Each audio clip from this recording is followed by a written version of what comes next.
Hey there, and good morning from the Northeast where it's snowing today. I started my YouTube channel a little over a year ago, and one of the things I do, or I did, is I've just retired 1 week ago, and I've been involved in IT, firewalls, and data security for decades. And I wanted to stay in the game a little bit just to keep my skills up. And what I did was I have something to do for an unboxing for you today, and then I will explain what my intent is with it. So let me open this up.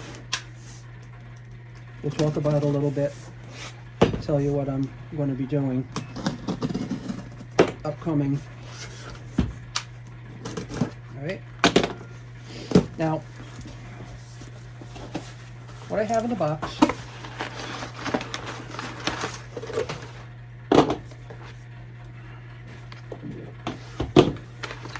is a firewall. And let me open it up here.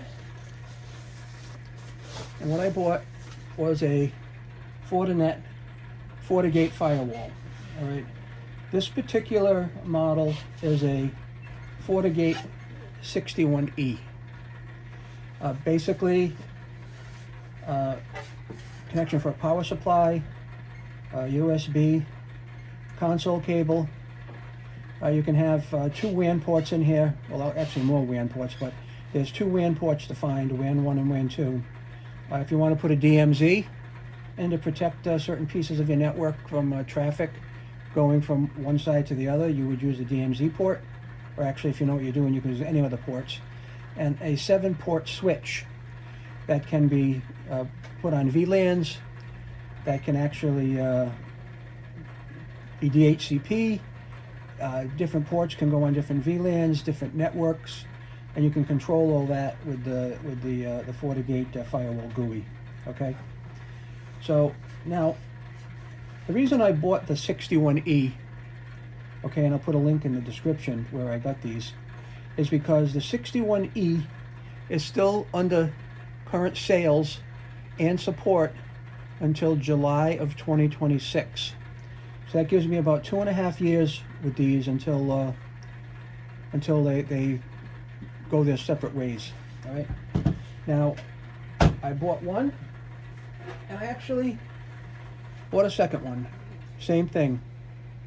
FortiGate 61E. Now, you say, well, what are you going to do with 2 firewalls that are the same? Well, I'm going to be doing some training videos and how-tos on how to manipulate the firewalls, but don't let the size of the firewall throw you, okay? This is just a kind of a compact size firewall. It'll do actually a large business if you wanted it to, maybe 100 employees, but it would start to slow down when you put the unified threat management pieces in place on it. But for me, for demo purposes and video training, I want to have 2 firewalls so I could like set up, network A and network B, and then, pass traffic across them, or even better yet, what my intent is to actually have a high availability firewall and teach you how to configure that, and then also show you how one will fail over. So if one were to completely die, the other one would just take over in its place. All right. When you would repair this and get it back in line or fix the problem, then it would automatically go back into high availability mode. It would sync up, and then you would have to tell it which one you wanted to be the primary or the backup. Now, there are cases where you would want to make a primary or a backup. In my case, I had a data center that would be my primary, and then I had a backup data center that would be my high availability failover. Or I had a guest network where one location was a primary and a guest network where one location was the failover. We've had cases where one firewall would go out and the other one would take over. And when the other firewall came back online and was synced up, we'd force a failover to go back to the one that we like to have the primary. And no reason for that in particular, other than I just like to make sure that my main data centers had the primary running in it. No other reason. It was perfectly fine running uh, the HA master, if you would, in the backup data center, but just in my mind, I didn't want it that way. So I'll get into training you on these, but that is why I have two of them. They're both identical, Fortigate 61Es. Again, they are going to be good for support until July of 2026. And I don't care if your Fortigate firewall is this big or this big. The software is going to be the same. How you update them is going to be the same. The GUI that you use is going to be the same. And one thing that I'll take you through is we'll put an old GUI on here, and we'll take you through the steps of just getting it upgraded to the current software.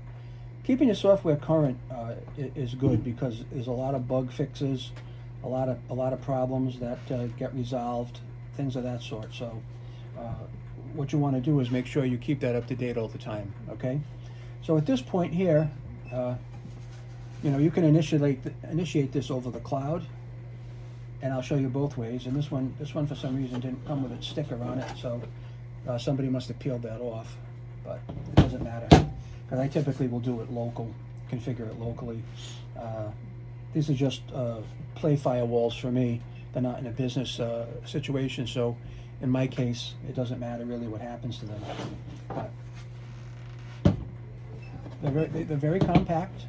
Okay, they both have the same ports on them, and the reason I bought the same exact model, okay, is that for high availability, if you're not running the same model number with the same software on it, then they're never going to go into high availability mode.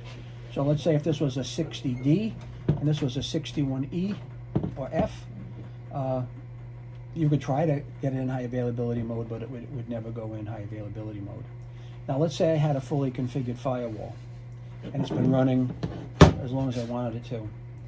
I could actually bring this online in another location, or I could stack it right on top of this, configure the high availability on it, and then when I configure the high availability, then the whole configuration would transfer over to the secondary firewall, and then this would become the master, and then they both would be running ready to take over in case one of them were to fail. So that's my intent of why I bought two identical firewalls. One of them came with a power supply, okay, and one of them didn't. I'm kind of disappointed that the seller for the first one that I bought, which is this one, wouldn't include the power supply. They wanted to sell it separately and gouge for extra money, but that's their problem, I guess. So anyway, I'm going to get off, and I will ask you to stay tuned, like and subscribe. And if you're interested in learning about Fortigate or the Fortinet Fortigate Firewalls, I've been dealing with Fortigate Firewalls specifically full-time every day in my job for the past 13 plus years. So I'll show you a lot of things. I'm not a master. I'm not an expert. There are people out there that probably been using these a week that may know little tips and tricks that I don't know, but I am going to impart my knowledge as much as I can onto you people out there. So thanks for watching. Give me a like and a subscribe, maybe a thumbs up. Hit the bell if you want to be notified of further Fortigate or Fortinet videos. And thanks for tuning in. Take care.